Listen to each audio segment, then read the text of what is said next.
আসসালামু আলাইকুম প্রিয় চাকরি প্রত্যাশী ভাই বোন, কেমন আছেন সবাই? আশা করছি সবাই ভালো আছেন, সুস্থ আছেন।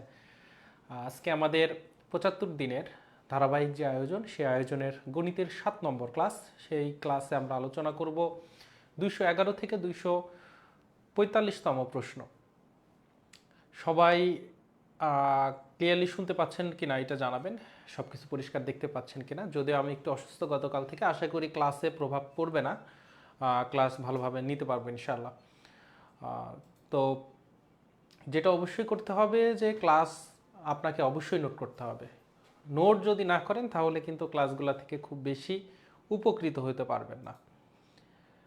ওকে,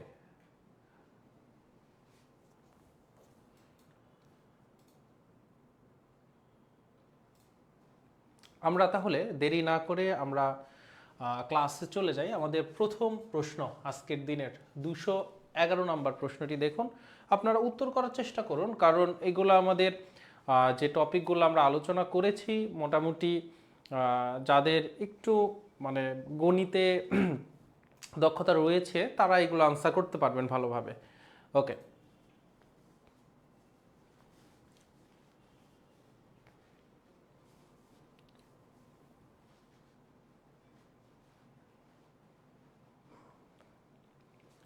কমেন্টে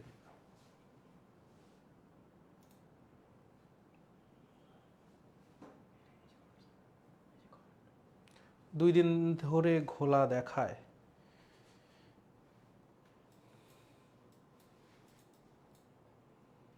ইনশাআল্লাহ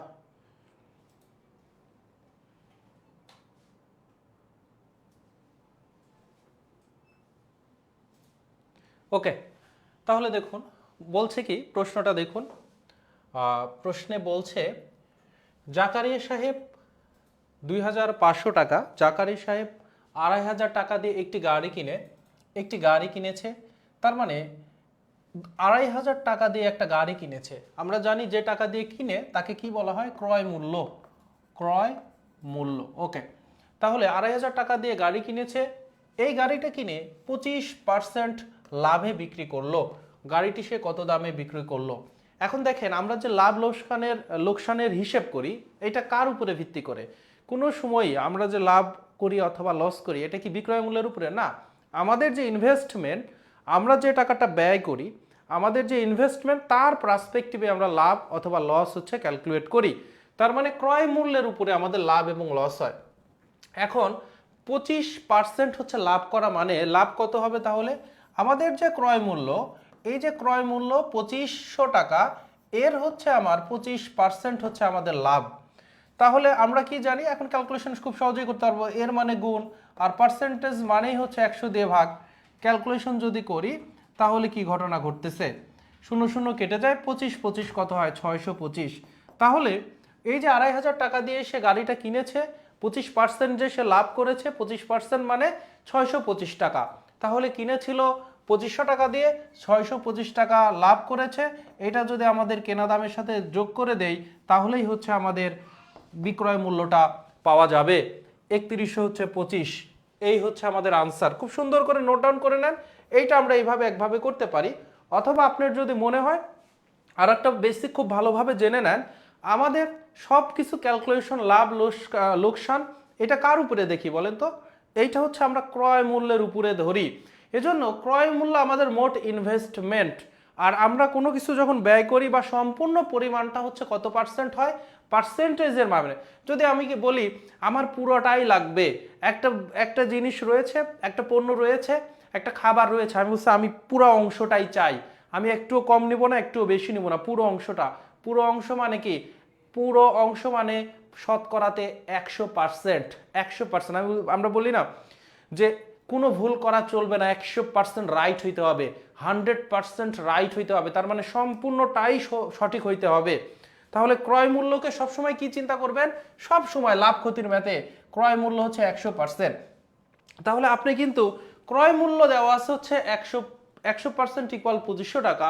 আর যদি ২৫% আপনি লাভ করেন তাহলে ক্রয় মূল্য ১০০% আর ২৫% লাভ, তাহলে বিক্রয় মূল্য কত হবে? ১২৫% দিয়ে এই ম্যাথটা কিন্তু আপনি খুব সুন্দর করে ১০০% ইকুয়াল ২৫০০ টাকা তাহলে 1% ইকুয়াল তাহলে কত হবে 2500 ডিভাইডেড বাই 100। সুতরাং 125%-এর ভ্যালু যদি আপনারা বের করে ফেলেন তাহলেও আনসার হয়ে যাবে। নোট ডাউন করে রাখেন।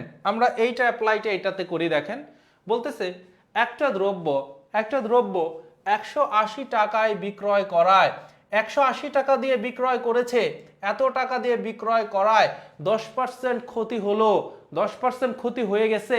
ক্ষতিটা কার উপরে হয়, কার পার্সপেক্টিভে হয়, ক্রয় মূল্যর।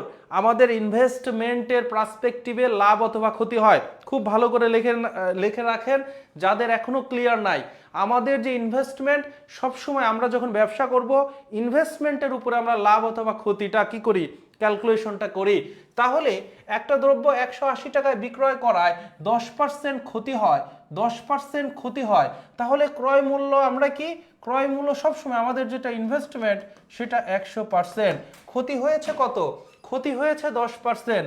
তাহলে 10% যেহেতু ক্ষতি হয়েছে, তাহলে আমি আসলে করেছিলাম কি, আমি ছিলাম বোকা, আমি এটা বিক্রয় করেছি 10% কমে। তার মানে 100% আমার কেনা দাম ছিল, 10% বিয়োগ দিলে 90%-এ আমি বিক্রি করেছি। আসলে বোকা দিয়েও না, অনেক সময় বাজারের উপরে ভিত্তি করে আসলে আমাদের কিছু করার থাকে না। ঠিক আছে, আমদানি বেড়ে গেছে, এখন দাম কমে যাবে, এটাই স্বাভাবিক। ভুল সময়ে আমি আসলে ব্যবসায় ইনভেস্ট করেছিলাম। তো 90% এইটা হচ্ছে বিক্রয়, এই 90%-এর ভ্যালু 180 দেওয়া আছে। এখন দ্রব্যটার ক্রয় মূল্য বের করতে বলছে, তার মানে 100%-এর ভ্যালু বের করলেই হয়ে যাবে। তাহলে এ ধরনের ম্যাথে আপনি সুন্দর করে করতে পারেন। 90% ইকুয়াল 180, সুতরাং 1% ইকুয়াল কত হবে, 90%-এর ভ্যালুটা যত, 1% কি 90-এর চাইতে কম, তাহলে কম মানে ভাগ। সুন্দর করে মাথায় নেন। তাহলে এই 90টা দিয়ে ভাগ হয়ে যাবে, 180 ভাগ 90, 90%-এর ভ্যালু যা, 1%-এর ভ্যালু তার চাইতে কম হবে, তাহলে কম মানে ভাগ।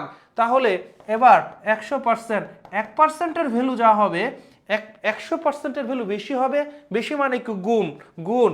তাহলে যে ভ্যালুটা 180 ডিভাইডেড বাই 90 ছিল, এখন 100 গুণ করে দেন, ক্যালকুলেশন করবেন, যেটা হবে সেটাই হচ্ছে আপনার আনসার। সো এই যে এখান থেকে 0 আর 0 ভাগ করে দেন, আর হচ্ছে কেটে দেন 9 দিয়ে, 9 দুগুণে 18, তাহলে 100 গুণন 2, 200 হচ্ছে আমার কি, 200 টাকা। এই 200 টাকা হচ্ছে আমার ক্রয় মূল্য। বলেন সহজ না কঠিন, সহজ না কঠিন বলেন।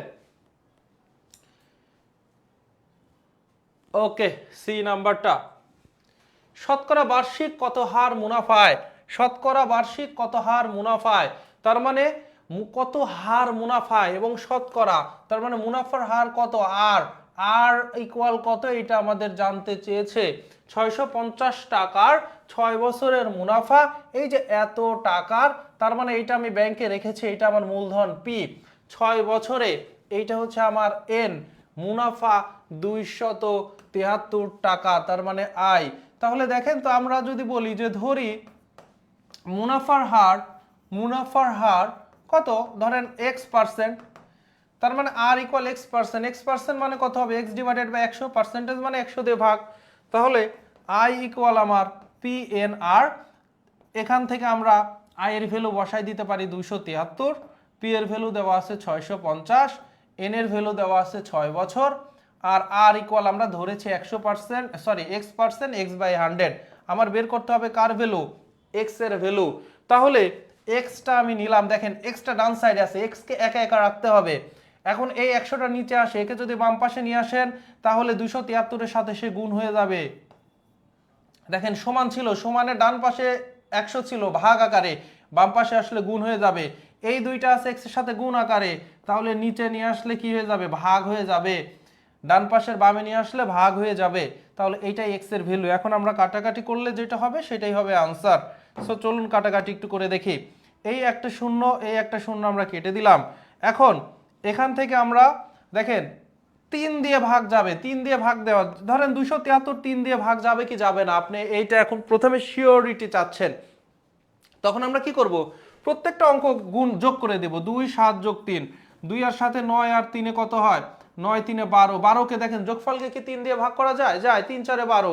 সো একটা সংখ্যার সবগুলো অঙ্কের যোগফলকে যদি 3 দিয়ে ভাগ করা যায় তাহলে অবশ্যই তাকে 3 দিয়ে ভাগ করা যাবে।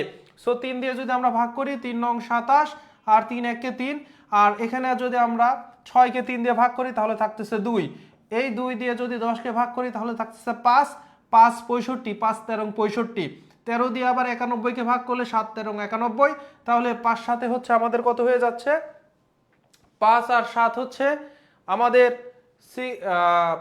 35। আমরা কি কোথাও 5 তো 5 দিয়েই তো এখানে কেটেছি, দেখতে পাচ্ছেন আমরা 5 না কাটার কারণে।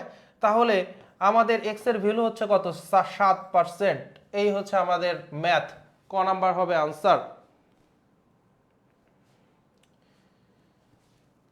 ব্যাকগ্রাউন্ড কালারটা চেঞ্জ করলে ভালো হয়, সমস্যা হওয়ার তো কথা না, আমরা অনেক তো আমরা দেখেছি, আমরা নিজেরাও এটা ট্রায়াল দিয়েছি, সমস্যা হওয়ার তো কথা না।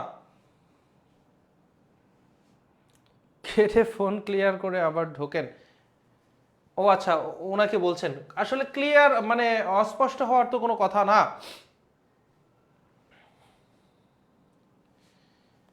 এইটার আনসার করুন, কি বলতেছে, 8,888 টাকা বার্ষিক 10%।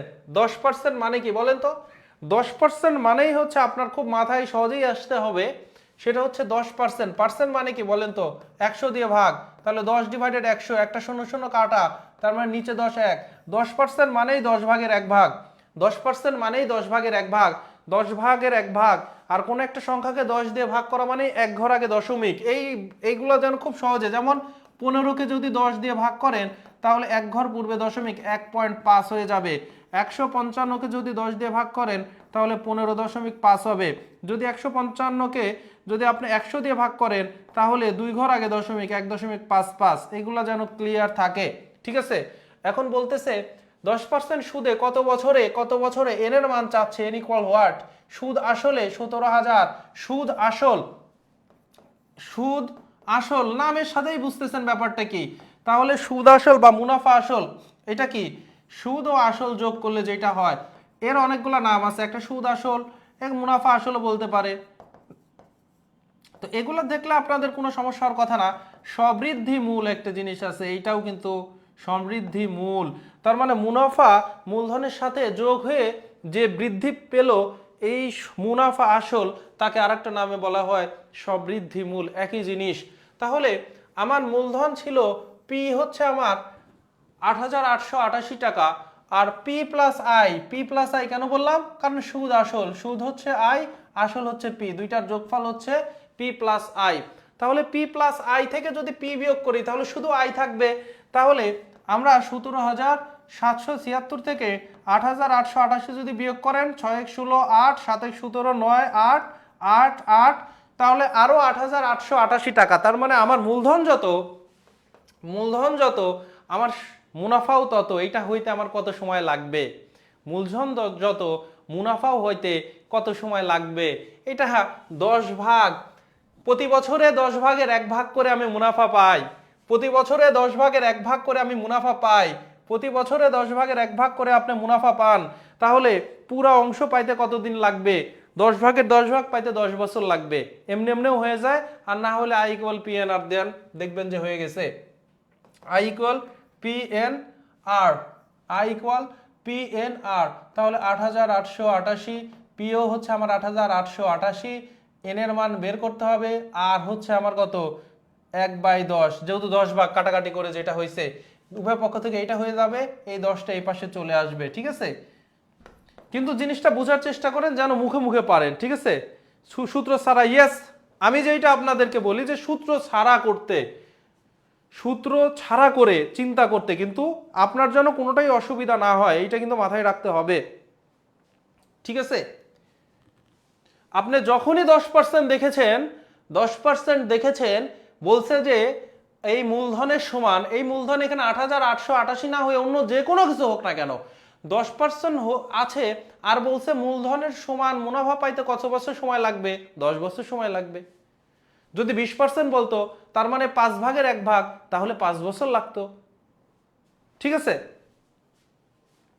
দেখেন 3,000 এর শতকরা 5 ভাগ, তাহলে 3,000 এর শতকরা 5 ভাগ, দেখেন শতকরা 5 ভাগ মানে 5%, 5% মানে 100 দিয়ে ভাগ, তার মানে এর 5/100, কাটাকাটি যদি আমরা করি তাহলে 3 5 15 150। আর বলতেছে 3000 এর শতকরা 10 ভাগ, 10 ভাগ মানেই হচ্ছে শতকরা 10 ভাগ মানেই 10/100, 10 ভাগের 1 ভাগ, তাহলে একটা শূন্য কেটে দিলে কিন্তু 300 হয়। এগুলো মুখে মুখেই পারতে হবে, ঠিক আছে? তাহলে এখান থেকে 3000 এর শতকরা 5 ভাগ হচ্ছে 150, আর 3000 এর শতকরা 10 ভাগ হচ্ছে আমার কত? 300। কত বেশি হলো? 150 বেশি হয়েছে, ঠিক আছে? এবার দেখেন 48 সংখ্যাটি কোন সংখ্যার? আমরা গত দিনগুলোতে দেখেছি যে একটা সংখ্যার কত পার্সেন্ট এত, এরকম দেখেছি। এবার বলতেছে 48 সংখ্যাটা এটা আসলে কোন সংখ্যার 80%? তো ধরি এক্স এর 80%, তাহলে এক্স এর 80% ইকুয়াল হচ্ছে আমার কত? এই 48। বলছে কোন সংখ্যা, তাহলে ওই সংখ্যাটা এক্স ধরে নিলাম। তাহলে এক্স এর 80%, এর মানে গুণ 80/100 ইকুয়াল 48। সুতরাং এক্স ইকুয়াল 48, ওই পাশে গেলে 100 উপরে চলে যাবে, 80 নিচে চলে যাবে, 0 আর 0 8 দিয়ে কাটলে 6 8 48 60। এ ধরনের জিনিসে এইভাবে করলে খুব বেশি সময় লাগে না, কিন্তু আপনারা আসলে চান আরো শর্টকাট। তো এই ধরনের যখন এই যে কোন সংখ্যা বের করবে, যে এত সংখ্যাটি কোন সংখ্যার এত পার্সেন্ট, এই ধরনের প্রশ্নের জন্য যত সংখ্যা দেওয়া থাকে তার সাথে এই যে পার্সেন্ট 80% মানে হচ্ছে 80/100, একে উল্টা করে গুণ করলেই হয়ে যায় 100/80। কেন হয়? এই যে এখানকার ক্যালকুলেশনটা দেখতে পাচ্ছেন। আমি এগুলাকে অ্যাপ্রিসিয়েট করি না, কিন্তু না দেখালে বলবেন যে আবার শর্টকাট শিখাইলো না, এই জন্য আমি আপনাকে একটু দেখালাম। যার যার ব্যক্তিগত স্বাধীনতা রয়েছে, যে যেভাবে পারেন শিখবেন। দেখেন দুটি সংখ্যার গুণফল, আমরা এরকম জিনিস ধরলেই গত ক্লাসেই বলেছি যে সংখ্যা দুটাকে এ বি অথবা এক্স ওয়াই ধরে নেবেন। তো ধরলেন আমি এ বি ধরবো, পরীক্ষার হলে আপনি সেটাই ধরবেন যেটা বাসায় আপনি ধরেন। এরকম করেন না যে ওই বাসায় ধরবেন একসময় এক্স এ বি, আর পরীক্ষা হলে আবার চিন্তা করতেছেন এ বি ধরবো না এক্স ওয়াই ধরবো। ভাই যা খুশি তাই ধরেন। এজন্য এই 1 সেকেন্ড সময় 2 সেকেন্ড সময়ও যেন না নষ্ট হয়, আপনার যেন বাসা থেকেই সিদ্ধান্ত নেওয়া থাকে চলো আমি এ বি ধরবো অথবা এক্স ওয়াই ধরবো। তাহলে আমার এ প্লাস বি ইকুয়াল হচ্ছে 96, আর হচ্ছে দুইটি সংখ্যার যোগফল হচ্ছে আমার কত? সরি, গুণফল। গুণফল হচ্ছে 96, যোগফল হচ্ছে 22। তবে ছোট সংখ্যাটি কত? সূত্র দিয়ে তো করলে করাই যায়, আর একটা জিনিস অপশন দেখেও চিন্তা ভাবনা করা যায়। যেমন দেখেন এই সংখ্যাটা কিন্তু বড় কোনো সংখ্যা দেয় নাই, 96। তো 96 আপনারা জানেন খুব 8 12 96 হয়। আবার যারা ক্রিকেট খেলা দেখেন 6 16 ওভার মানে হচ্ছে আমার 96 বল, ঠিক আছে? তার মানে 6 16 হচ্ছে 96, আর মোটামুটি এইটাই। আর 48 দুগুণে আবার 96 হয়, 48 দুগুণে আবার কি 96 হয়। তো আপনি দেখেন এখানে যোগফল যদি দেওয়া থাকতো, যে এই যে যোগফল সরি গুণফল 96, যোগফল আমার যদি দেওয়া থাকতো 20, অথবা যোগফল যদি দেওয়া থাকতো 50, তাহলে যোগফল যদি 50 দেওয়া থাকতো তাহলে এইটা হচ্ছে আনসার, বড় সংখ্যাটা 48 হইতো, ছোটটা 2 হইতো। যোগফল যদি 20 দেওয়া থাকতো তাহলে 8 12 96, 8 আর 12 যোগ করলে 20 হয়, তাহলে বড় সংখ্যাটা 12 হইতো, ছোটটা আমার কত 8 হইতো। যোগফল যেহেতু আমার কত দেওয়া আছে, যোগফল দেওয়া আছে হচ্ছে আমার 22, তার 6 আর 16 যোগ করলে 22 হয়, বড়টা 16, ছোটটা হচ্ছে আমার 6।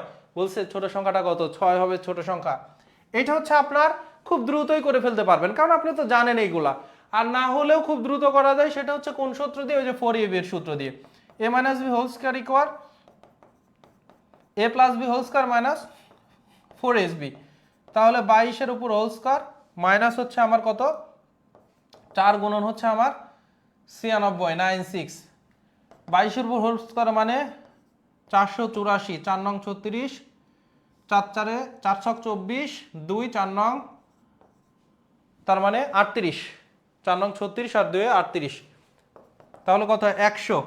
a - b হোল স্কয়ার, তাহলে a - b ইকুয়াল কত হবে? 10 হবে। তাহলে a + b equal 22, a - b equal আমার 10। তাহলে দুইটা যোগ করে 2 দিয়ে ভাগ করলে বড় সংখ্যা, বিয়োগ করলে 2 দিয়ে ভাগ করলে ছোট সংখ্যা, ঠিক আছে?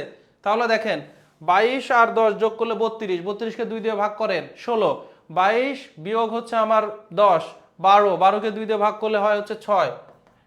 গত ক্লাসের সাথে রিলেটেবল, এগুলো পারতে হবে। যেটা ভাল লাগে সব নিয়মই শিখেন, আপনার যেটা ভাল লাগে সেটা দিয়ে করেন, কিন্তু আপনার হবে যে বাসায় আপনি যে নিয়ম প্র্যাকটিস করবেন, পরীক্ষা হলে ওই নিয়মটাতেই হচ্ছে আপনি কি করবেন, তাহলে দ্রুত করতে পারবেন, না হলে কিন্তু দেরি, আপনি কিন্তু সময় নষ্ট করবেন। কোন একটি সংখ্যার এক চতুর্থাংশ, চতুর্থাংশ মানে কি তো বুঝেন, চতুর্থাংশ, এক চতুর্থাংশ, চতুর্থাংশ মানে চতুর্ভাগ, চারটা ভাগ থাকবে তার মধ্যে এক ভাগ, এক চতুর্থাংশ। যদি দুই চতুর্থাংশ বলে 4 ভাগের 2 ভাগ, তো মোট ভাগ হচ্ছে 4, তাহলে এক চতুর্থাংশ 4 ভাগের 1 ভাগ, ওই যে উপরে, নিচে মোট ভাগ সংখ্যা, উপরে হচ্ছে আমার 1।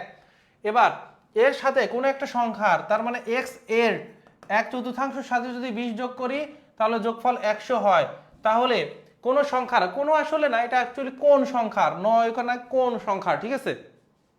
তাহলে আমরা এখান থেকে দেখেন এক্স এর মানে গুণন, তাহলে এক্স বাই 4ই লিখতে পারি, কারণ এক্স গুণন 1, এক্স এই 20 ওই পাশে গেলে বিয়োগ হয়ে যাবে, 100 থেকে 20 বিয়োগ করলে 80, 80 গুণন 4, 4 8 32, 320। এগুলা খুবই সহজ কিন্তু ম্যাথ, খুবই সহজ হচ্ছে ম্যাথ, ঠিক আছে। খুব সহজ ম্যাথ জন্য যে আসে না তা না, পরীক্ষা হলে এগুলো নিয়ে অনেকে চিন্তা করেন। এবার দেখেন সম্পূরক কোণ, পূরক কোণ খুবই ইম্পর্টেন্ট, লিখে নেন। যাদের এখনো সম্পূরক কোণ আর পূরক কোণ ক্লিয়ার নাই, আপনারা এখন লিখে নেন। দুইটা কোণের, দুইটা সন্নিহিত কোণ, দুইটা পাশাপাশি কোণ, দুইটা পাশাপাশি কোণের যোগফল যদি আমার 90 ডিগ্রি হয়, তাহলে কোণ দুইটা একটা আর একটার, দুইজন দুইজনার, দুইজন দুইজনার পূরক কোণ। যদি দুইটা কোণের যোগফল 180 ডিগ্রি বা দুই সমকোণ বা আমার এক সরল কোণ হয়, তাহলে পরস্পর পরস্পরের দুইজন দুইজনার সম্পূরক কোণ।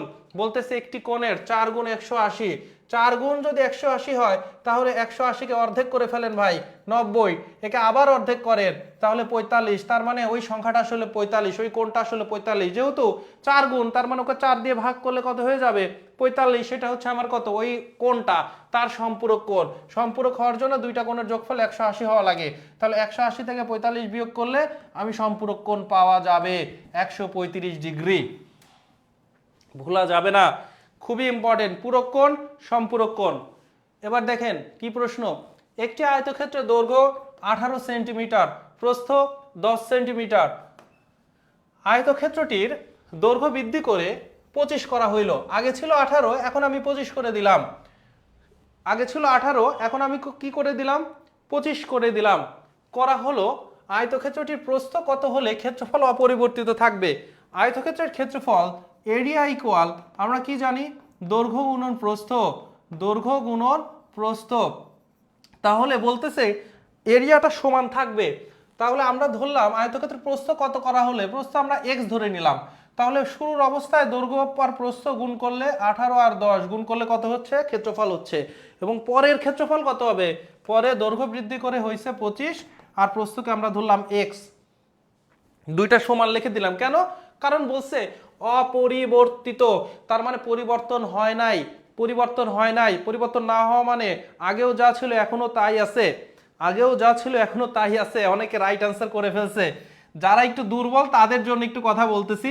দেখেন এই জিনিসটা আপনাদেরকে বলেছি কিনা, যখন এই পাশেও গুণ আকারে আছে, এই পাশেও গুণ আকারে আছে, তখন আপনি সরাসরি এই 25টা নিচে নিয়ে এসেও কাটাকাটি করতে পারেন, উভয় পক্ষ থেকেও কাটাকাটি করতে পারেন। যেমন 10কে 5 দিয়ে কাটলে 2, 25কে 5 দিয়ে কাটলে 5। এবার এই 5 এই পাশে নিয়ে আসলে আপনি ভাগ করতে পারেন। তাহলে 18 দুগুণে 36 ডিভাইডেড বাই 5। এখন যদি এইটা ইকুয়াল আসলে এক্স, তাহলে 5 সাথে 35, অবশিষ্ট থাকে কত, 1। তাহলে একটা পয়েন্ট নিয়ে আসেন, শূন্য দেন, 5 দুগুণে 10, 7.2। ঠিক আছে, খুবই সহজ। যারা একটু দুর্বল, একটু সময় নিলাম। ত্রিভুজ হওয়ার জন্য শর্ত কি, ত্রিভুজ হওয়ার জন্য, একটা ত্রিভুজ হওয়ার জন্য ধরেন 3টা কোণ আছে, 3টা বাহু আছে ত্রিভুজের এ বি সি। ত্রিভুজের 3টা বাহু এ বি, ধরেন বিসি সিডি, আবার ডি কই থেকে আসলো, সিএ। তো 3টার মধ্যে যে কোনো 2টার যোগফল তৃতীয় বাহু অপেক্ষা বড় হবে। যে কোনো বাহু, যে কোনো 2টা বাহুর যোগফল তৃতীয় বাহু অপেক্ষা বড় হবে। তো সবগুলা চেক করার দরকার নাই, আমরা সবচেয়ে ছোট 2টা যোগ করব। লিখে নেন, ছোট 2টা যোগ করে যদি দেখি তৃতীয়টার চাইতে বড়, তাহলে ত্রিভুজ গঠন করা যাবে। আর যদি দেখি হয় না, তাহলে ত্রিভুজ গঠন করা যাবে না। যেমন যদি আপনাকে ধরি, ধরেন 3 4 আর হচ্ছে ধরেন 4 3 7, ত্রিভুজের 3টা বাহুর দৈর্ঘ্য, ত্রিভুজ গঠন করা যাবে কি যাবে না, ত্রিভুজ গঠন করা যাবে কি যাবে না, তাহলে ত্রিভুজ হওয়ার শর্ত এটা কি, খ নাম্বার, যে কোনো দুই বাহুর যোগফল তৃতীয় বাহু অপেক্ষা বৃহত্তর।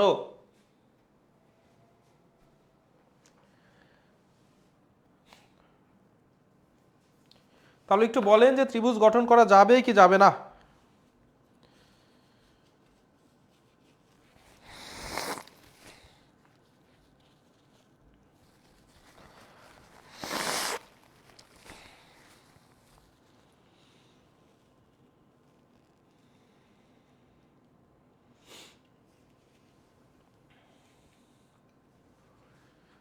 উত্তর হচ্ছে দেখেন, ছোট দুইটার যোগফল 3 আর 4 যোগ করলে 7 হয়, 7 আর একটার সমান, সো ত্রিভুজ গঠন করা যাবে না।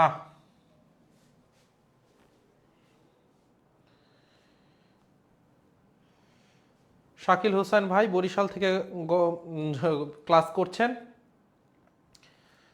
বরিশাল এখনো যাওয়ার সুযোগ হয়নি, ইনশাআল্লাহ যাব। বরিশাল যাওয়ার আগে বলে যাব আপনাদেরকে যে বরিশাল যাচ্ছি, বরিশালে যে ইলিশ খেয়ে আসবো। নিচের কোনটি মৌলিক সংখ্যা নয়? মৌলিক সংখ্যা মানে যাদের ভাগ করা যাবে না। এখন দেখেন দুইটা সংখ্যা একটু বড় বড়, আমরা কিভাবে চেক করব, তাই না? সংখ্যা যদি জোড় হয়, জোড় সংখ্যা মানেই, জোড় মানে 2 দিয়ে ভাগ করা যায়, 2 দিয়ে বিভাজ্য। তাহলে জোড় সংখ্যা তো আসলে কি মৌলিক না? মৌলিক কি এইটা? না, মৌলিক হবে না।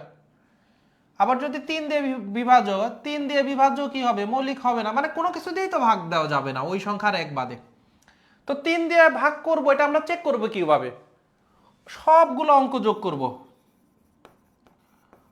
অঙ্কগুলার যোগফল 3 দিয়ে বিভাজ্য হলে। ধরেন আমরা বললাম 263 3 দিয়ে ভাগ যাবে কিনা, তাহলে 2 আর 6 আর 2 যোগ করলে 8 হয়, 8 3 11, 11কে কি 3 দিয়ে ভাগ করা যায়? অঙ্কগুলোর যোগফল 3 দিয়ে বিভাজ্য হলে 3 দিয়ে বিভাজ্য হবে, ঠিক আছে? তাহলে 11কে তো 3 দিয়ে ভাগ করা যাবে না, সো 263 3 দিয়ে ভাগ করা যাবে না। এটা 3 আর 3 যোগ করলে 6 হয়, আর 2 যোগ করলে 8 হয়, 8 কি 3 দিয়ে ভাগ করা যায়? 3 3 9, সো এটাও 3 দিয়ে ভাগ করা যাবে না। 2 আর 5 যোগ করলে কত হয়? 7 হয়, 7 3 10, 10কে কি 3 দিয়ে ভাগ করা যায়? যায় না, সো এটাও হবে না। 2 আর 4 6 আর 1 7, 7কে কি 3 দিয়ে ভাগ করা যায়? যায় না, সো এটাও হবে না, ঠিক আছে? তো 4 দিয়ে আর দেখবো না, 5 দিয়ে। 5 দিয়ে মানে কি? 5 দিয়ে বিভাজ্য মানে শেষে একটু লিখে নেন, শেষে 5 থাকবে, সংখ্যার শেষে অবশ্যই 5 থাকবে, অথবা মানে এখানে লিখি 5 অথবা 0 থাকবে, না হলে 5 দিয়ে ভাগ করা যাবে না। আর 6 দিয়ে দেখবো না, কারণ জোর দেখবো না, জোর সংখ্যা মানেই 2 দিয়ে ভাগ যাবে। তো যে সংখ্যা 4 দিয়ে ভাগ যাবে ও তো 2 দিয়ে ভাগ যাবে, সো জোরের আর হিসাবই নাই। কোন একটা সংখ্যা 7 দিয়ে ভাগ যাবে কিনা, কোন একটা সংখ্যা 7 দিয়ে ভাগ যাবে কিনা, 7 দিয়ে ভাগ যাবে এই সংখ্যাটা চেক করার উপায় হচ্ছে, 7 দিয়ে ভাগ যাবে এই সংখ্যাটা শেষ হচ্ছে শেষ অঙ্ক, শেষ অঙ্কের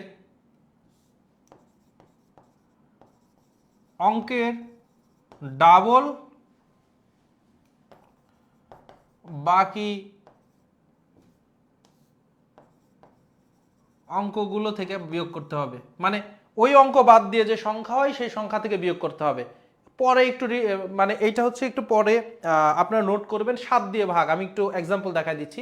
শেষ সংখ্যাটা ডাবল ওই সংখ্যা বাদ দিয়ে যে সংখ্যাটা থাকে সেটা থেকে বিয়োগ করে যদি 7 দিয়ে ভাগ যায় তাহলে আপনার সংখ্যাটা 7 দিয়ে ভাগ যাবে। যেমন ধরেন 241, 241 এর শেষ সংখ্যা হচ্ছে 2, 1, 1 এর ডাবল কি? 1 গুণন 2, 1 এর ডাবল হচ্ছে 2, তাহলে 24, এটা বাদ দিয়ে 24 হয়, 24 থেকে 2 বিয়োগ করব, তাহলে 22, 22 কি 7 দিয়ে ভাগ করা যায়? না, যায় না, সো সংখ্যাটা 7 দিয়ে ভাগ করা যাবে না। আমরা 91 দেখি, আমরা জানি 91 7 দিয়ে ভাগ করা যায়, 7 13 91।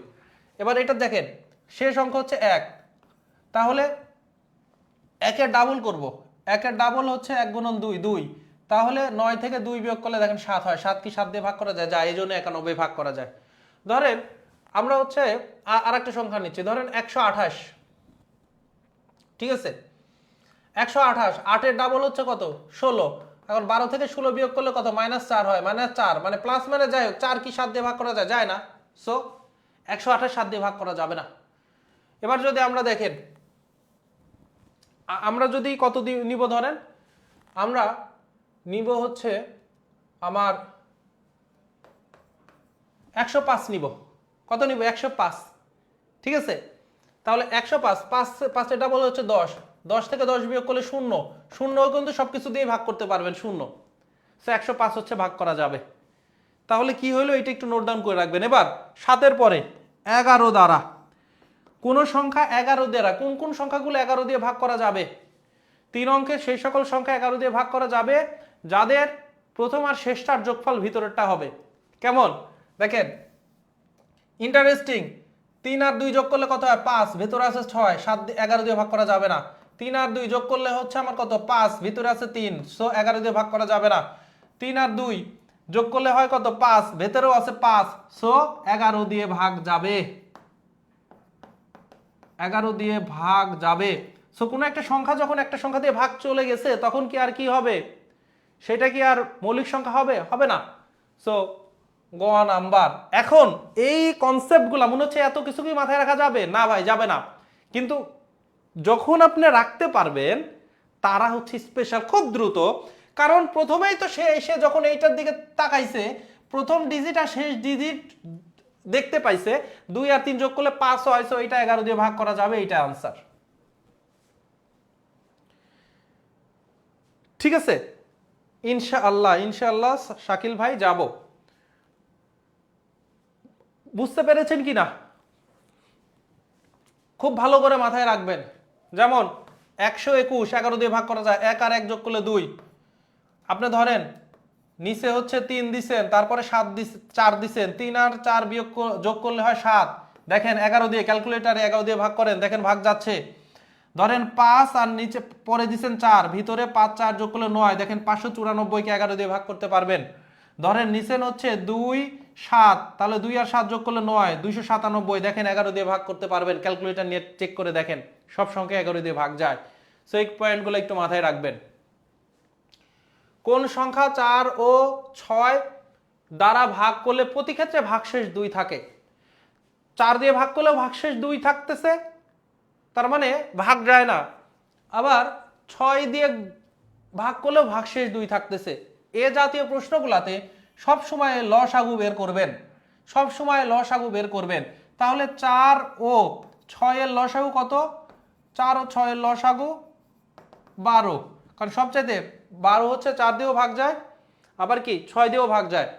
এখন আপনার প্রতি ক্ষেত্রে 2 অবশিষ্ট থাকে, তাহলে 12 সাথে 2 যোগ করলে 14, 14কে দেখবেন 4 দিয়ে ভাগ করলেও 2 অবশিষ্ট থাকবে, 6 দিয়ে ভাগ করলেও 2 অবশিষ্ট থাকবে। অপশনে কি এটা আছে? নাই। এবার এই লসাগুকে 2 দিয়ে গুণ করে দেন, 12 দুগুণ 24। এবার এই 24-এর সাথে 2 যোগ করবেন, যেহেতু 2 অবশিষ্ট থাকে, তার মানে 26। 26 কি অপশনে আছে? হ্যাঁ আছে, তাহলে এটাই আনসার। এখন 26ও যদি অপশনে না থাকতো তখন আপনার কি করতেন? 12কে 3 দিয়ে গুণ করে 3 12 36, এর সাথে 2 যোগ করে দিতেন। তাহলে প্রসেসটা কি হচ্ছে? প্রসেস হচ্ছে আপনার যে সংখ্যাগুলো দিয়ে ভাগ করলে ভাগশেষ থাকবে ওই সংখ্যাগুলোর লসাগু বের করব, লসাগুর সাথে 2 যোগ করে দিব। ওইটা অপশনে না থাকলে লসাগুর সাথে 2 গুণ করব, 3 গুণ করব, তারপরে 4 গুণ করব, দিয়ে 2 যোগ করতে থাকবো, যেটা অপশনে থাকবে সেটা হচ্ছে আনসার। এগুলো কিন্তু ইন্টারেস্টিং। যেমন এটা দেখেন, কোন বৃহত্তম সংখ্যা দ্বারা, কোন বড় সংখ্যা দ্বারা 102 ও 186কে ভাগ করলে প্রত্যেকবার 6 অবশিষ্ট থাকবে। তার মানে এরকম অনেক সংখ্যা পাবেন, কিন্তু ওদের মধ্যে সবচেয়ে বড়টা, এই যে সবচাইতে বড়টা, এটা কোন কনসেপ্ট থেকে আসছে? গসাগু, গসাগু, গরিষ্ঠ সাধারণ গুণনীয়ক, সবচেয়ে বড়টা। তাহলে বৃহত্তম সংখ্যা দ্বারা 102কে ভাগ করলেও 6 অবশিষ্ট থাকবে, তাই ভাই 102 থেকে ওই 6 বিয়োগ করে দেন, তার মানে 96। আবার 186 থেকে 6 বিয়োগ করে দেন, 180। তার মানে অ্যাকচুয়ালি ওই সংখ্যাটা হচ্ছে 96 আর 180 এর গসাগু। 96 আর 180 এর গসাগু। কি বলতেছে? কোন বড় সংখ্যা দিয়ে আমি 102 186কে ভাগ করলে 6 অবশিষ্ট থাকবে। তাহলে 102 থেকে 6 বিয়োগ করে দেন, 96। 96 থেকে ভাগ করলে ভাগ করা যাবে, সবচেয়ে বড় সংখ্যা। আবার 180কেও ভাগ করা যাবে, তার মানে এই 186 থেকে 6 বিয়োগ করব, 102 থেকে 6 বিয়োগ করব, দিয়ে গসাগু বের করব। লিখে নেন, এগুলো নোট ডাউন করে রাখবেন, প্র্যাকটিস করবেন। লসাগুর জন্য ইউক্লিডিয়ান মেথড আমরা ফলো করতে পারি। আগে 2 দিয়ে ভাগ করা যাচ্ছে কি না, দুইটাকেই যাচ্ছেই। 48 দুগুণে 96, 90 দুগুণে 180, আবার 2 দিয়ে ভাগ করা যায় যেহেতু জোড় সংখ্যা। তাহলে 24 দুগুণে 48, 45, আর যায় না। দেখেন 3 দিয়ে ভাগ করা যায় এবার, 3 8 24, 3 15 45। এবার দেখেন 2 দিয়েও যায় না, 3 দিয়েও যায় না, 5 দিয়েও যায় না। সো ভাগ গেছে কাকে কাকে দ্বারা, 2 গুণন 2 গুণন 3, এটাই হচ্ছে আমার গসাগু। 2 দুগুণে 4, 3 4 12, এই 12 হচ্ছে আনসার। এই 12 হচ্ছে আমার আনসার, এই 12 হচ্ছে আনসার। ওই তো অনেকেই আপনারা সঠিক আনসার করেছেন, অনেকেই সঠিক আনসার করেছেন। এবার দেখেন নিচের কোন ভগ্নাংশটি বড়। এইটা এতদিনে কিন্তু বারবার কেন দিচ্ছি, কারণ ইম্পর্টেন্ট, এইটা প্রচুর ইম্পর্টেন্ট আমাদের। কি এইটাকে এখানে বসান, তাহলে 5 আর 8। এবার 3 8 24, 5 5 25, কে বড় হলো এই পাশেটা, তার মানে এ বড়, এখন পর্যন্ত এ বড়। এবার এইটা এর সাথে কম্পেয়ার করব। এবার 6 8 48, 5 11 55, কে বড়, এইটাই বড় হইলো, তাহলে এখন পর্যন্ত এটা বড়। আবার এর সাথে কম্পেয়ার করব 5 8 বড়টা, তাহলে 8 8 64, 5 14 70, কে বড়, এইটাই বড়, তার মানে খই হচ্ছে সবচেয়ে বড়। দেখছেন আমি করলাম তো, এখন কতক্ষণ সময় লাগলো, কতক্ষণ সময় লাগলো, 20 সেকেন্ডের মধ্যে আপনি করে ফেলতে পারবেন যদি ট্রিক্সটা জানা থাকে। এই ধরনের ম্যাথের জন্য কি করবেন, আপনাদেরকে বলা হয়েছে উপরে দশমিকের পর কয়টা আছে গুনবেন, উপরে দশমিকের পর আছে 3টা, নিচে দশমিকের পর কয়টা আছে গুনবেন, এখানে একটা এখানে একটা, তার মানে 2টা। তাহলে 3 থেকে 2 বিয়োগ করবেন, উপরেরটা থেকে নিচেরটা বিয়োগ করবেন, বা যদি বড় হয় তাহলে নিচে করবেন। মানে এখন উপরের 3 আছে নিচে 2, তাহলে 3 থেকে 2 বিয়োগ করলে কত হয়, 1 হয়। তাহলে দশমিকের পরে 1 ঘর থাকবে। এবার দশমিক বাদ দিয়ে কে কে আছে, 1, নিচে 1 গুণন 1, তাহলে 1 কে যদি 1 দিয়ে ভাগ করি তাহলে একই হয় দশমিকের পর, তাহলে 1 হচ্ছে আমার আনসার।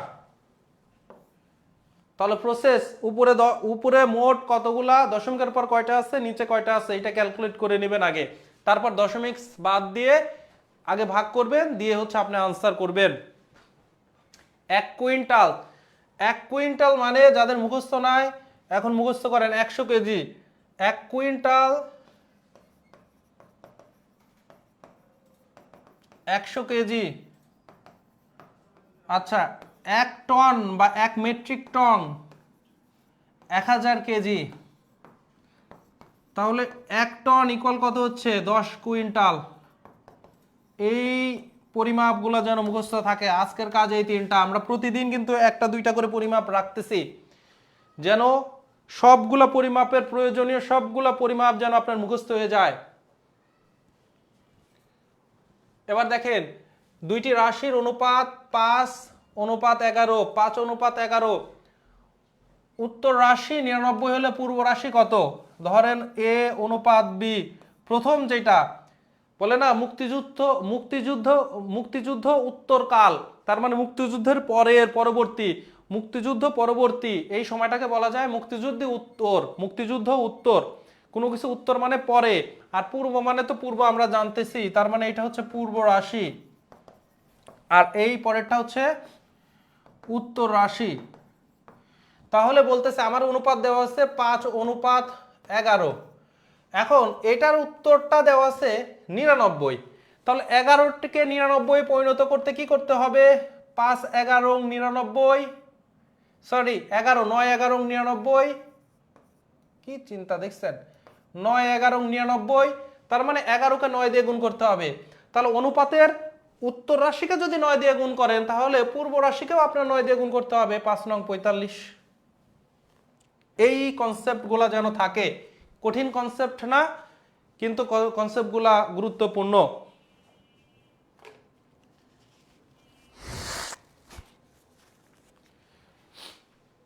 এবারে দেখেন এই ম্যাথটা দেখেন, পিতা ও পুত্রের গড় বয়স 25 বছর, পিতা ও পুত্রের গড় বয়স 25 বছর।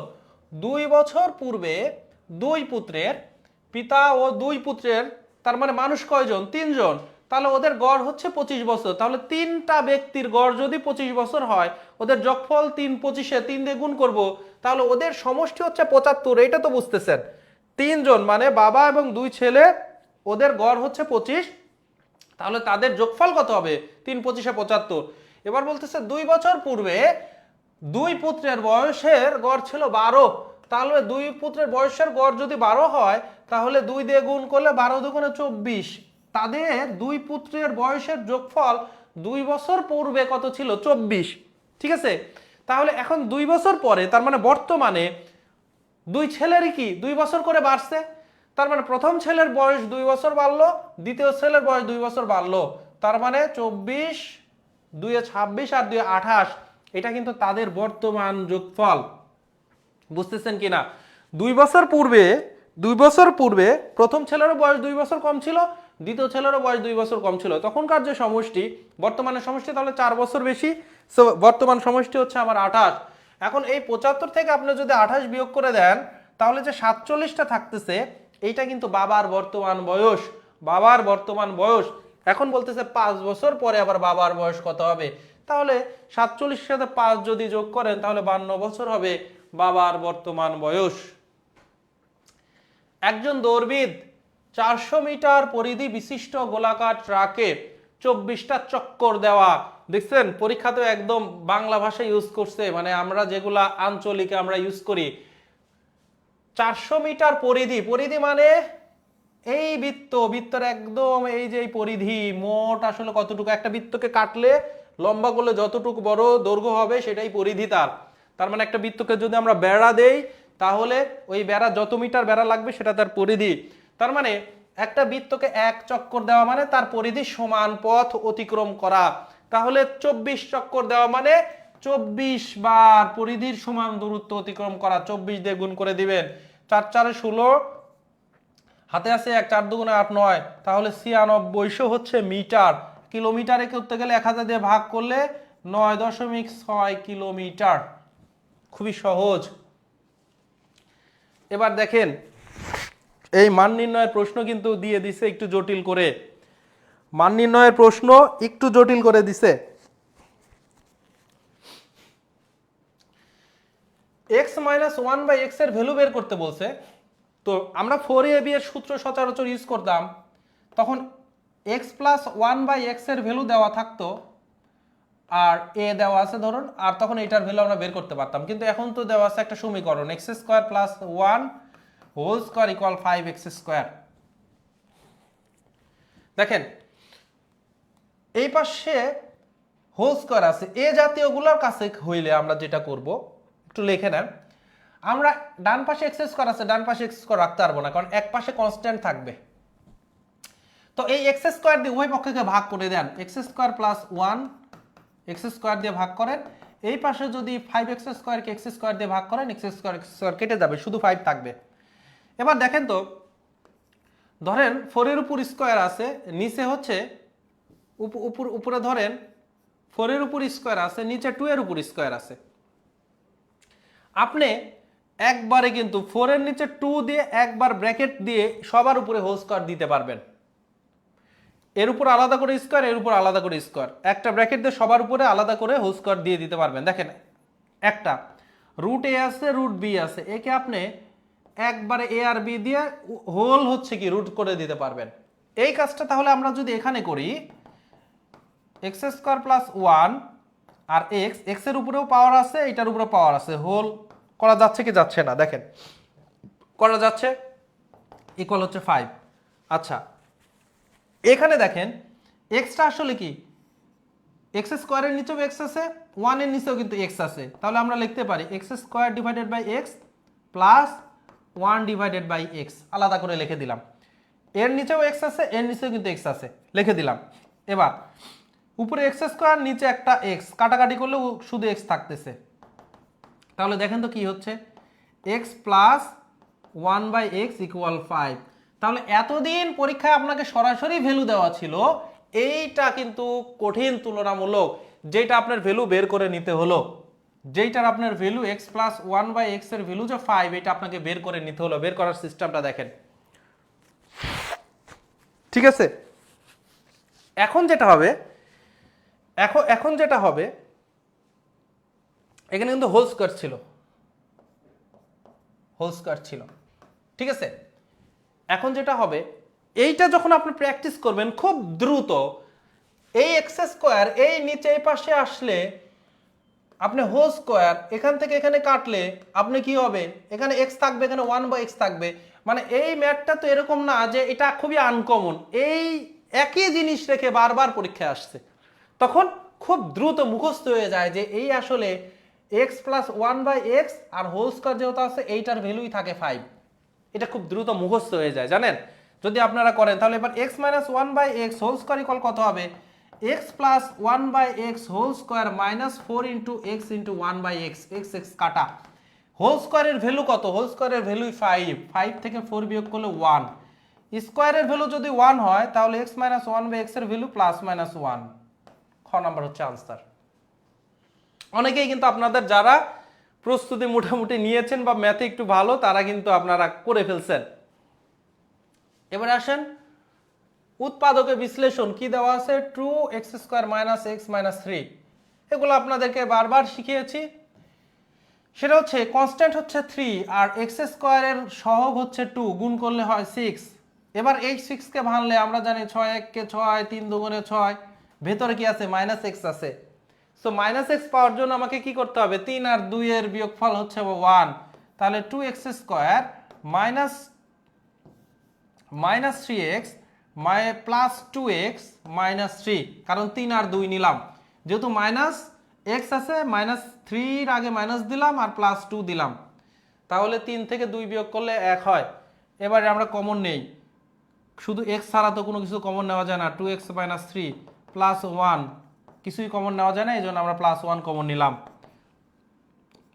2x মাইনাস 3 2x মাইনাস 3 যদি আমরা কমন নেই তাহলে থাকতেছে এখানে x আর প্লাস 1, তাহলে 2x মাইনাস 3 x প্লাস 1, ক নাম্বার হচ্ছে আপনার আনসার। দেখেন এই লসাগু গসাগুতে বারবার ক্লাস নিচ্ছে এবং প্রতিদিন লসাগু বা গসাগু অনুপাতের দেখাচ্ছি, ভুল কিন্তু এই ক্লাসগুলো যারা করছেন নিয়মিত তারা কিন্তু এগুলাতে আর ভুল হবে না। প্রথম রাশি a মাইনাস বি, এখান থেকে যদি a কমন নেন তাহলে a minus B, A plus B কে আমরা কি A plus A square minus B স্কোয়ারকে একদম সরাসরি সূত্র A plus B A minus B. কি করতে বলছে, গসাগু, গসাগু মানে কমন। দেখেন এখানে এ মাইনাস বি আছে, এ মাইনাস বি আছে, এ মাইনাস বি আছে, আর বাকি কি কোনো কিছু কমন আছে নাই। সো একমাত্র যেটা কমন আছে সেটাই হবে আমার গসাগু।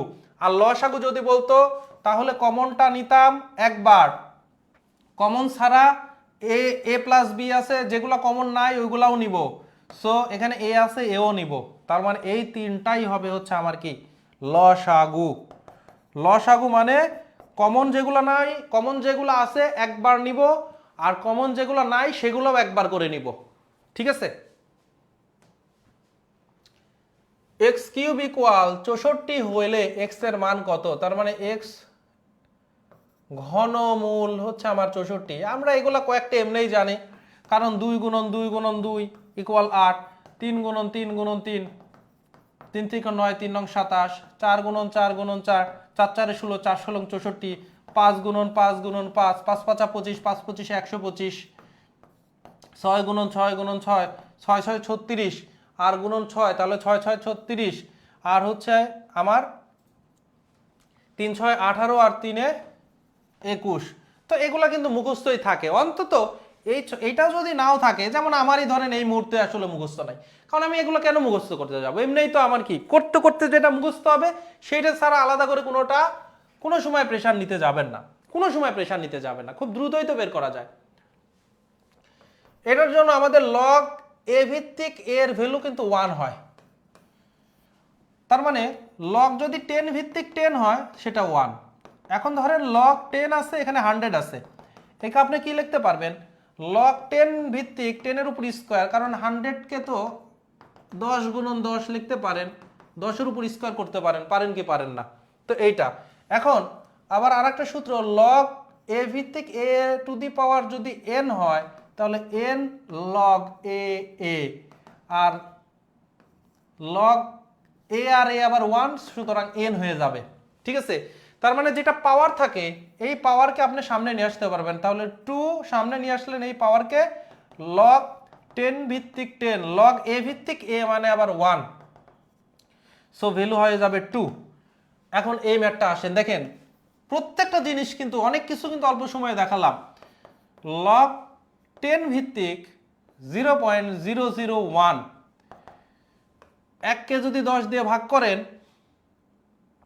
তাহলে কিন্তু 0.1 হয়। সো 10 দিয়ে ভাগ করা মানে 10 to the power -1, 10 to the পাওয়ার -2 মানে 1কে 100 দিয়ে ভাগ করা, কারণ 10 টু দি পাওয়ার -2 মানে 1/10 এর উপরে স্কোয়ার, 1কে 100 দিয়ে ভাগ করা মানে 0.01, তাহলে এখানে 0.001 এটা আসলে কি 10 টু দি পাওয়ার -3, তাহলে এই পুরাটা পাওয়ার আকারে আছে, তাহলে -3 লগ 10 ভিত্তিক 10, লগ 10 ভিত্তিক 10 মানে 1, তাহলে -3 হচ্ছে আনসার। অনেকগুলো উদাহরণ কেন দেখালাম? কারণ সূত্রটা আজকে প্রথম আমরা আপনাকে দেখালাম, সূত্রটা নোট ডাউন করে রাখেন, এই উদাহরণগুলো আপনি নিয়ে নেন, আরো প্রয়োজন উদাহরণ নিজেই বানান, নিজেই ক্যালকুলেশন করেন। অনেকেই পেরেছেন, কিন্তু যারা একটু দুর্বল তাদের জন্য একটু দেখাচ্ছি সময় নিয়ে। এ সেট বি সেট, এখানে দেখেন কি দেওয়া আছে, পি পি এ মানে power of A, power of A set মানে হচ্ছে এ সেটের উপসেটগুলা নিয়ে যে সেট হবে সেইটা। এ সেট এর উপাদান 2টা, উপসেট মানে 1 একটা নিয়ে একটা ছোট সেট বানাইতে পারে, এটা একটা উপসেট, 2 একটা উপসেট, আবার ওই সেট নিজেও নিজের একটা উপসেট, আর প্রত্যেকটা সেটেরই ফাঁকা নামে একটা উপসেট থাকে। তাহলে এইটা হচ্ছে আমার পাওয়ার অফ এ সেট, এটা যেহেতু একটা আবার সেট এই জন্য ভেতরে আমরা কমা দিয়ে দিলাম। তাহলে পাওয়ার অফ, এবার দেখেন বি সেট, তাহলে পাওয়ার অফ বি কত হবে? পাওয়ার অফ বি হবে একটা একটা করে নিব, যেহেতু 3টা 2 নিছি 5 নিছি, আবার একসাথে নিব 2 5, আবার 5 হচ্ছে সবারই উপসেট, সবারই ছোট একটা সেট হচ্ছে 5 মানে ফাঁকা সেট, ফাঁকা সেট। এটা যেন এটাও কিন্তু পরীক্ষায় আসে, ফাঁকা সেট প্রকাশ করার উপায় হচ্ছে 2টা, একটা সেকেন্ড ব্র্যাকেটের মাঝে কিচ্ছু থাকবে না একদম ফাঁকা, অথবা শুধু একটা চিহ্ন। এখন দেখেন ইন্টারসেকশন, ইন্টারসেকশন মানে কমন থাকা। আমরা যদি কমন দেখতে যাই, তাহলে দেখেন তো এই 2টার মধ্যেই আছে, আবার 2টার মধ্যেই আছে, তাহলে কমন কোনটা? শুধু 2 আর 5, এই হচ্ছে আমার কমন। এইটা দেখেন অষ্টম পদ, অষ্টম মানে 8 নম্বর পদ। এই সেটটা যদি আমরা দেখতে চাই, এই সেটটা আমরা যদি দেখতে চাই, আনসার দিচ্ছেন সবাই একটা কাজ করবেন, সবাই একটা কাজ করবেন, যে খাতাতে আপনারা নিয়ে সামনে করতেছেন যদি ভুল হয়, দেখেন 35টা ভুল হইলে একটা করে ক্রস দিয়ে রাখবেন খাতায়, দিয়ে ক্লাস শেষে আপনি কয়টা ক্রস, তার মানে কয়টা ভুল করতেছেন 35টার মধ্যে থেকে, এইটা একটু লাস্টে কমেন্ট করে জানাবেন। এবং শেষ দিনে গেলে আপনার এইটার কোনো পরিবর্তন হচ্ছে কিনা, তার মানে ভুলের পরিমাণ কমে আসতেছে কিনা, এইটা দিয়ে আপনি বুঝতে পারবেন এই ক্লাসগুলো আপনি উপকৃত হচ্ছেন কিনা এই ক্লাসগুলো দ্বারা।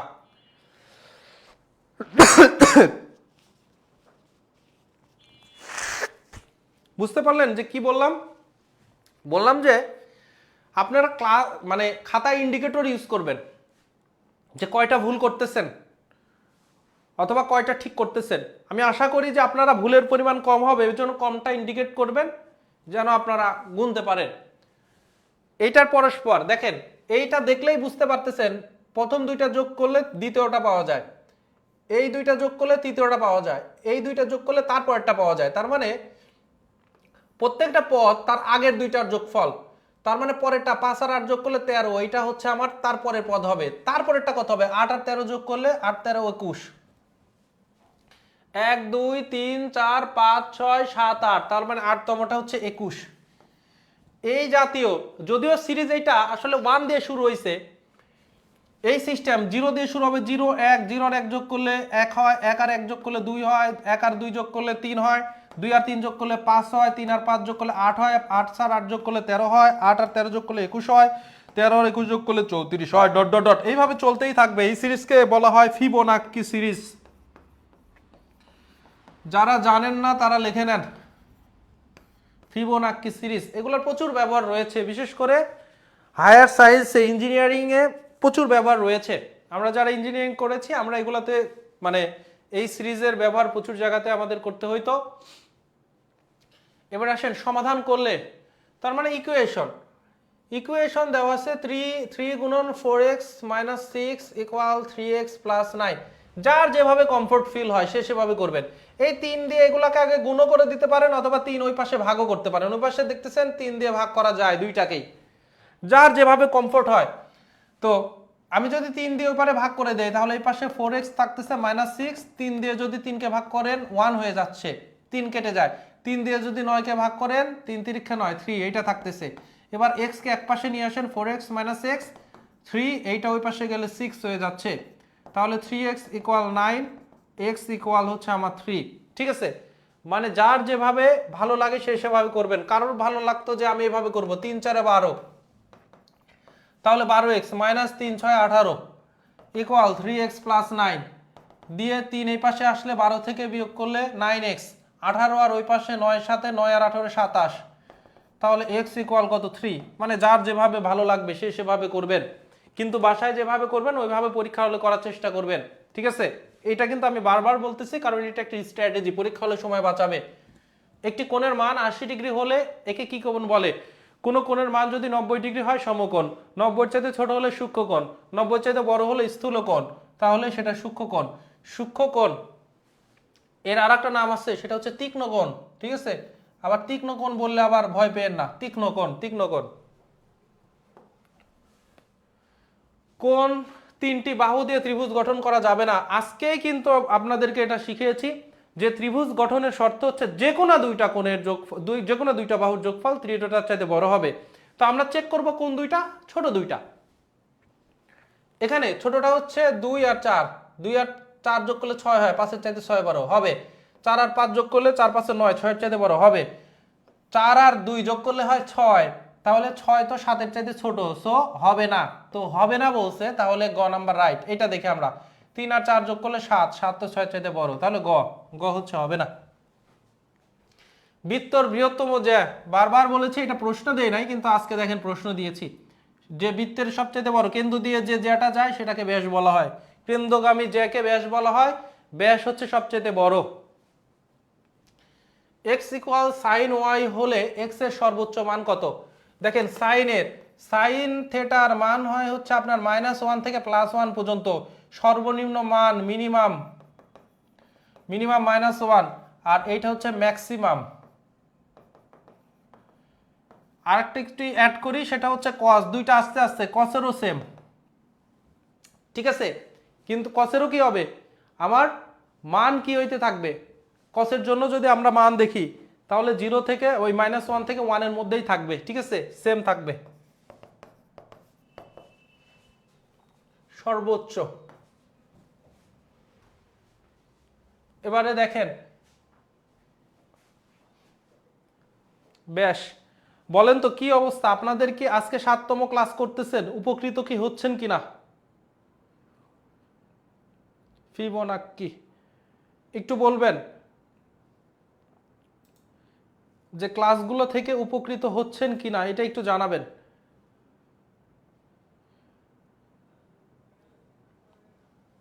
একটু জানাবেন যে ক্লাসগুলো থেকে উপকৃত হচ্ছেন কিনা। আমরা কিন্তু দেখেন আজকে আমি মোটামুটি গতকাল থেকে ভালোই অসুস্থ, এর পরেও কিন্তু ক্লাস নিচ্ছি, যে আমরা ধারাবাহিকতা রক্ষা করতে যে কি পরিমাণ অঙ্গীকারবদ্ধ বা দৃঢ় প্রতিজ্ঞ।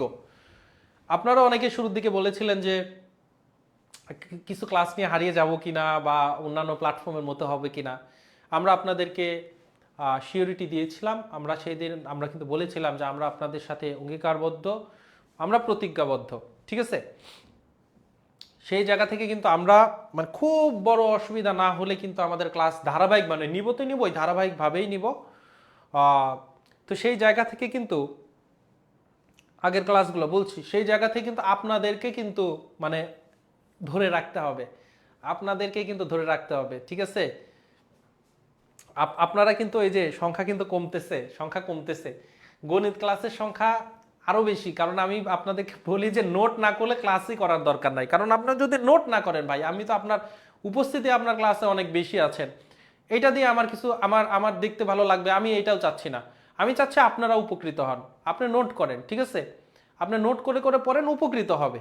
পরীক্ষার হলে অন্তত যদি আমি গণিত পড়াই বা আমি যখনই পড়াই তখনই বলি, পরীক্ষার হলে যদি আমার ফেসটা আপনার না মনে হয় তাহলে আমি আপনাকে কিছু শেখাইতে পারি নাই। পরীক্ষার হলে আমার ফেসটা আপনার মাথায় আসতে হবে, ম্যাথ দেখে আমার কথা মনে হয়ে যেতে হবে, এই একটা ট্রিক্স হয়ে আমার কথা মনে হয়ে যেতে হবে। তখন তার মানে তখন আমি অ্যাজ এ টিচার হিসেবে মানে আমি সফল হব, বা আপনি আমার কাছ থেকে শিখতে পেরেছেন কোনো কিছু। যদি কোনো ট্রিক্স, এর জন্য বলে আপনি লেখেন, কারণ পরীক্ষাতে আপনি ক্লাস করার সময় কিন্তু কিছু ট্রিক্স আপনার ভালো লাগতেছে, সব ট্রিক্স আপনার ভালো না লাগুক, কিছু ট্রিক্স ভালো লাগতেছে, ওই ট্রিকগুলো আপনি লিখে রাখেন, ঠিক আছে? কোনো একদিন পরীক্ষাতে যদি ওই ট্রিকটা ব্যবহার করার প্রয়োজন হয়, দেখবেন যে আমার কথা আপনার মনে হয়ে যাবে। ওকে, ঠিক আছে। আচ্ছা, ক্লাসগুলো পাবেন হচ্ছে আগের ক্লাসগুলা ইএম জব ইউটিউব চ্যানেলে সার্চ দিবেন, ইউটিউবে সার্চ দিবেন, ইএম জব চ্যানেল আসবে, সেই জবে আপনারা পাবেন বাংলা, সাধারণ জ্ঞানে এবং হচ্ছে গণিত। আর ইংলিশ মজা ইউটিউব চ্যানেলে ইংরেজিগুলো পাবেন, প্লেলিস্ট করে দেওয়া আছে। দেখেন, এ জাতীয় জিনিসের জন্য কি করতে হবে, এখন আপনি দেখে অনেকগুলো চিন্তা হবেন, এতদিনের তো বলছে এরকম এরকম চিন্তা করবেন, সবগুলো অ্যাপ্লাই করে দেখবেন যে কাজ হচ্ছে না। তো 2টা করে সংখ্যা দেওয়া আছে, এখানে দেখেন 2টার জন্য 3টা দেওয়া আছে, এখানে 4টার জন্য 8টাই দেওয়া আছে। এখানে আমার তাহলে কোনটা হবে? আপনি একটু খেয়াল করলে বুঝতে পারবেন যে কিছু বুঝে পাচ্ছেন না, অনেকভাবে সিস্টেম করবেন যে 2কে আমি যদি কি করি 4 দিয়ে গুণ করি, 4 দুগুণে 8 হয়, এবং এই 8 থেকে 12 কিভাবে, এখন হঠাৎ করে যদি মনে করেন যে এর সাথেও 4 দিয়ে গুণ করবেন, তাহলেই আপনি পেয়ে গেছেন। 2কে 4 দিয়ে গুণ করছেন, 4 দুগুণে 8, 3 4 12। এবার দেখেন এটার সাথে মিলে কিনা, 4 গুণন 4, 4 4 16, 5 গুণন 4, 4 5 20। তাহলে এখানে কি হবে? 6 গুণন 4, 4 6 24, 7 গুণন 4, 4 7 28, 24 আর 28, এইটা হচ্ছে আনসার, ঠিক আছে? তো আপনার ইয়ের জন্য যেটা হবে, বিশেষ করে মানসিক দক্ষতা একটু প্র্যাকটিস করবেন। মানসিক দক্ষতা বলা হয় যে আসলে কার মেন্টাল অ্যাবিলিটি কতটুকু, এটা আসলে আপনি কি ফেস করতে যাচ্ছেন ওইটার পূর্ব প্রস্তুতি না হলে মানসিক দক্ষতা অনেকের অনেক থেকেও কাজ হয় না, কারণ প্র্যাকটিস করতে হবে, আপনি কি ফেস করবেন এটা আপনার জানতে হবে। যেমন এগুলো এখন পারবেন আপনারা, লয়ালকে জয়াস, JOWAS দিয়ে করছে। তো আমি এর জন্য আপনাকে যেটা বলছিলাম, কোনো চিন্তা ভাবনা না করেই ভাই, মানে আগে এখানে কোনো সময় নষ্ট করবেন না। পরীক্ষার হলে ABCDE FGHIJKLMNOPQRSTUVWXYZ, সর্বনাশ, আমরা কোনো কিছু বাদ দিছি মনে হচ্ছে, অথবা 2বার লিখছি। কারণ হচ্ছে কত হবে, 5 5 25 আর একটা 26 হবে। ABCDE FGHIJKLMN, দেখছেন 2বার লিখছি, MNOPQRSTUVWXYZ। তো আমি কি বলেছিলাম ক্লাসে যে অন্তত 15 সেকেন্ডে আপনি লিখতে পারবেন, আপনি আরো যত দ্রুত লেখা যায়, কে কত দ্রুত এটা লিখতে পারেন লিখে ফেলবেন। তারপরে দেখেন LJ, দেখেন এল কে আপনি মার্ক করবেন, এল আর জে এর দিকে তাকাবেন, এল আর জে এর দিকে তাকাবেন, এল কোথায় আছে, এই যে জে। তো দেখেন এল এর একটা আগে মানে 2 ঘর পূর্বেরটা হচ্ছে আমার জে, তো -2 দিলেন। এবার ওই আছে, এটা অপরিবর্তিত, দ্বিতীয়টা YW হয়ে গেছে, তাহলে Y আর W মার্ক করবেন। সেম দেখতেছেন, এটাও 2 ঘর আগে, এটাও 2 ঘর আগে, এই আছে, পরেরটা এল থেকে জে হয়েছে পরেরটা, তার মানে 2 ঘর আগে। তার মানে আমার দ্বিতীয়টা আর চতুর্থটা অপরিবর্তিত থাকবে, প্রথম তৃতীয় আর পঞ্চমটা হচ্ছে তার 2 ঘর আগেরটা দ্বারা রিপ্লেস হবে। এই যে বুঝে ফেলছেন, তাহলে প্রথমটা আগেরটা দ্বারা রিপ্লেস হবে, পি এর আগে 2টা আগের হচ্ছে এন, আর আরই থাকবে কারণ দ্বিতীয়টা অপরিবর্তিত থাকবে। তৃতীয়টা ও কই, ও তার আগেরটা দ্বারা মানে হচ্ছে রিপ্লেস হবে এম। তারপরে পরেরটা অপরিবর্তিত থাকবে, ই আবার কি তার আগেরটা সি দ্বারা রিপ্লেস হবে। তার মানে আমরা কি পেলাম তাহলে,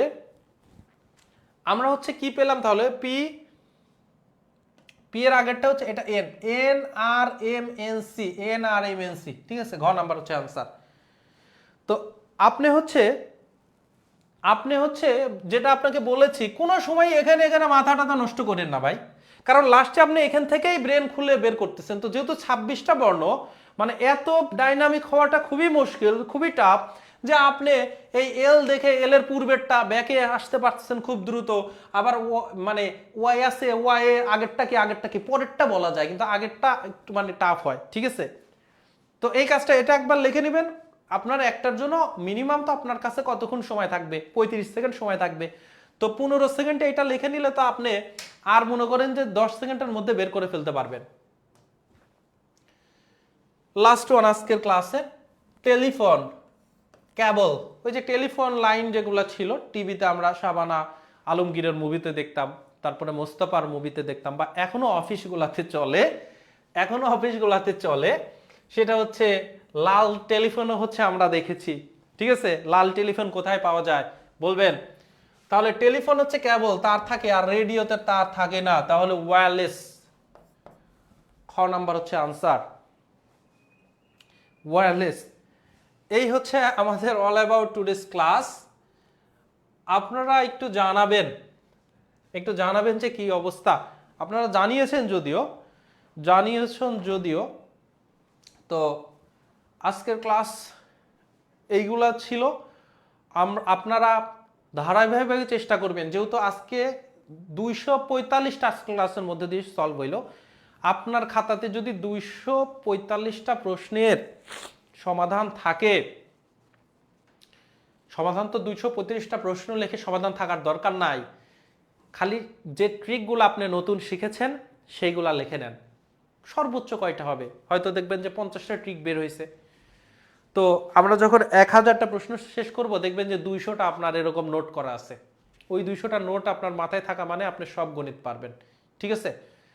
তাহলে ক্লাস এখানেই শেষ করছি, আপনাদের সাথে দেখা হবে আগামী ক্লাসে। সে পর্যন্ত ভালো থাকবেন, সুস্থ থাকবেন, পড়াশোনার সঙ্গেই থাকবেন। আসসালামু আলাইকুম রহমতুল্লাহ।